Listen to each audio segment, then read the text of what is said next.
Man, getting back to Baton Rouge, so you said y'all was homeless for 6 months before, I guess, so you... I'm saying straight off the Greyhound, though. Because we was homeless plenty time. I'm just saying straight off the Greyhound.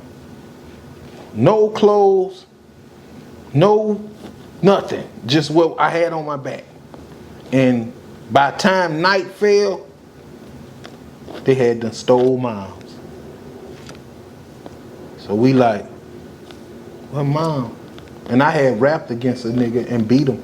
Grown nigga, Puppy D. Shout out to Puppy D. Rest in peace to Puppy D too. Like, I hold him high standard when it come to rap. One of my favorite, one of the GOATs from Baton Rouge, Puppy D. Him and Dabby Do. I rapped against them too. The first day.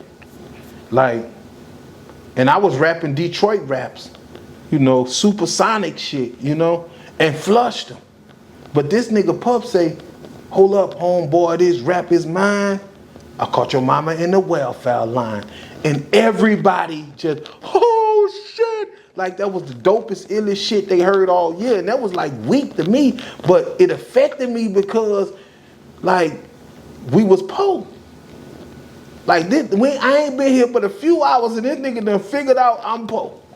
Like I'm like, wow, that, you know, and that was like, but when it come to like I say, the actual MCing, I smashed them niggas, man. But that nigga hit me. It was me and my brother P Bleezy. Shout out to P Bleezy again, man. Maniac Black. But we smashed them niggas, Puppy D and Dabby Do. Yeah, that day, yeah, definitely. And Pup was the nigga. He was the sickest. Yeah, we showed him that day. So you said so probably. You know, I thought you was about to say though. You took off on him or something like, cause he said that about your bubs, like you punched him or something. It wasn't that serious though. You know, sometimes the mama jokes. He was a grown man, you know. Oh, that's right. And you know, I was 9. I got you. I was just that ill with the flow. Battling an adult. Like I was rapping my brother's battle. You say your brother could rap too. Yeah, like, well, at that point, you know, like, you know, because see, like, I want to say rap gave us courage. I know it gave me courage. Now I don't know what gave him, but because he been a maniac. But I want to say that rap gave me courage, and at that point, you know, like that's what we was going off, courage. And so if he rapped, I rapped. Like if somebody wanted to battle him, I didn't know if I was as good as him or gooder than him, but I knew I was going to rap with him if somebody wanted to rap. Just like fall. If somebody wanted to fight, I knew I was going to fall with him. So the same thing with rap. And I was just that raw. Like, it still boiled down to just me. Nah, for sure. So around this age, so you start rapping, but what about like the household? Like how do you adjust to Baton Rouge when y'all get there though? Like after y'all actually get a roof over your head. I experienced the pillow to porch effect first. So I had them been from South Baton Rouge to Clinton. What's that? Clinton, that's a country. The country. Oh, okay. To Clinton, to Dixie, to Fairfield. And then I probably want to say that's probably where we landed a house in Fairfield. And I started going to school. I had to miss, I guess the summer or something passed by. I thought it was a whole year, but I had to miss.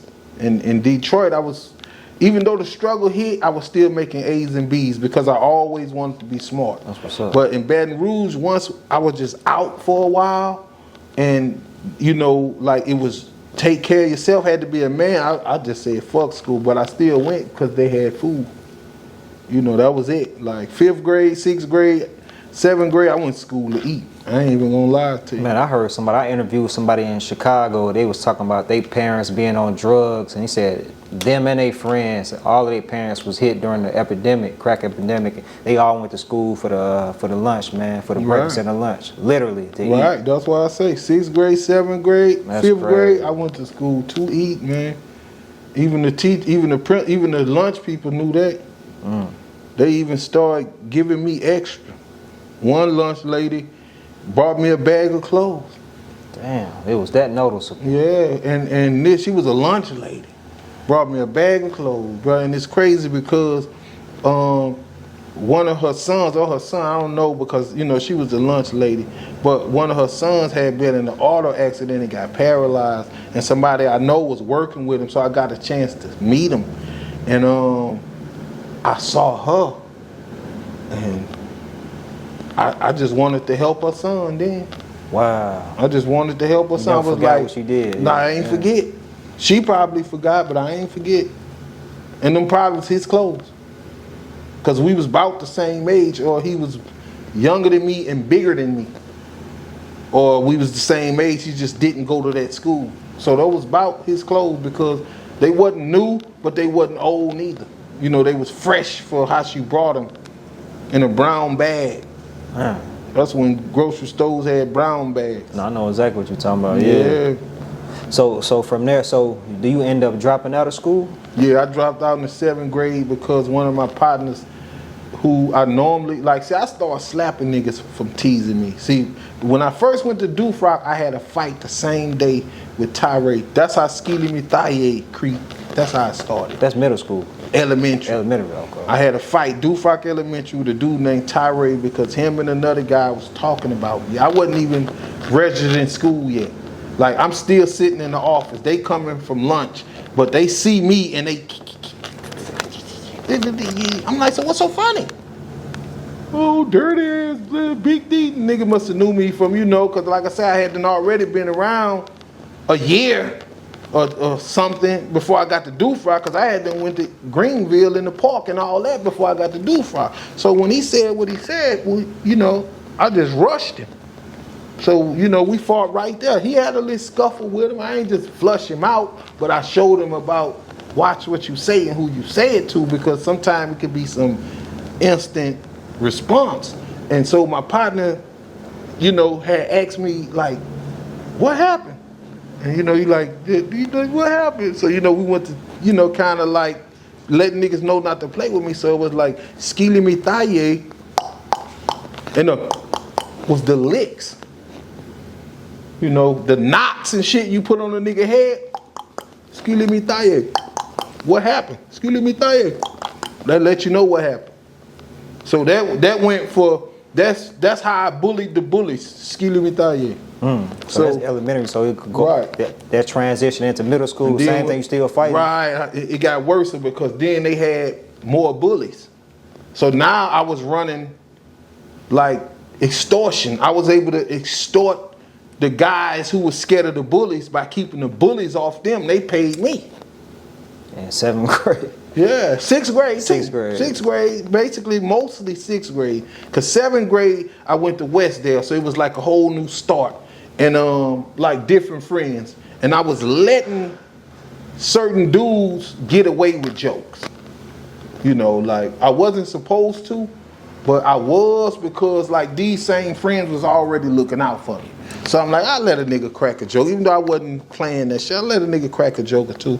So he fired off the wrong joke. That nigga did, man, you got them same shoes you had on before Christmas break. I'm like, damn, this nigga really?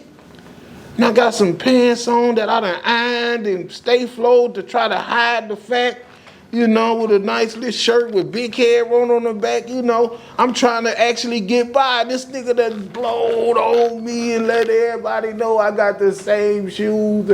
Bro, that's why I give away. I got a program called Hip Hand-Me-Downs where I give away shoes, bro. And it's only when time to go back to school for the ones who don't get none. That's the only time I give them away. Every holiday when it's time to go back, because I never went back with them. I came up with a system. My cousin Big Joe, he'll get like 2 pair a month.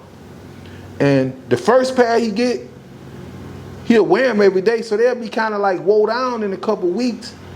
And I get them, clean them up, freshen them up, and wear them to Westdale and can get by. But when Andrew came out on me, rest in peace to Andrew, because I heard he had died. But when he came out on me, I was like, wow. And I just left out the class, say, can I go use the bathroom? I left. And I went and used the bathroom, and I just kept going. And I said, I ain't going back to school till I get straight. Wow. And I really got to get straight because see, I was paying rent, bro. I was paying light bills. I was doing shit like that at that age. Like I said, it was all having to go back to moms or the business that to you know, like you. I used to have people at school with me walk past the house and see the lights out, and now I got to worry about if they're gonna go back to school the next day and tell. So I got to go do something to get the lights back on just in case. So when they come back the next day, they'll be back on. You know, all type of shit. So, you know, like.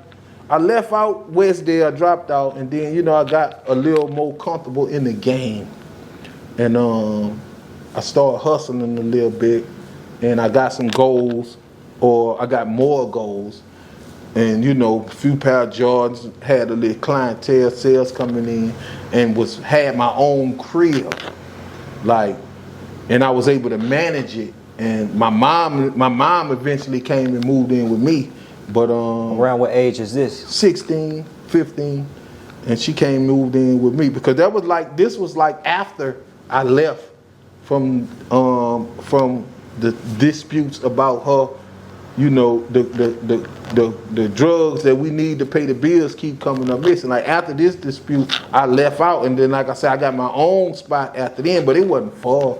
It was just right, you know, around the corner. See, your own spot though, at 16, right, 15, yeah, 16, that's crazy. And you was trapping out of it. Yeah, definitely. Straight to crack, no weed or nothing? Straight crack. I feel like I was a crack dealer. And soon as I didn't have to sell it no more, I stopped selling it. Because I always knew the harm it did. I didn't sell it to my mom. I didn't sell it to my aunts. I didn't sell it to my family. I gave it to them. Does that hunt you nowadays? Nah. Bobby? No, because I didn't sell it to him. It might would have hunted me if I would have selling it to him. Versus giving it to him? Yeah, because like I said, I want them to smile. I gave it to him to bring some form of happiness, peace. You know, that. It wasn't never about them Jones and I care less about that or the money. Because, you know, like I used to take shit from niggas. I was like taking shit. Like, a nigga might give all us something, and okay, here y'all go. Okay, I want mine and yours, cause you don't deserve it. You out here in my lane, and you got it. You know, you got a mom, a dad, resources, a grandma, food in the fridge, lights on, water, all that. But you out here po-mouthing like you need it like me. Nah, you don't need it like me. I really need it. So a lot of niggas I might have rubbed the wrong way, and you know, and that wasn't even me. That was just survival mode. But once I went to living from surviving, my whole perspective changed.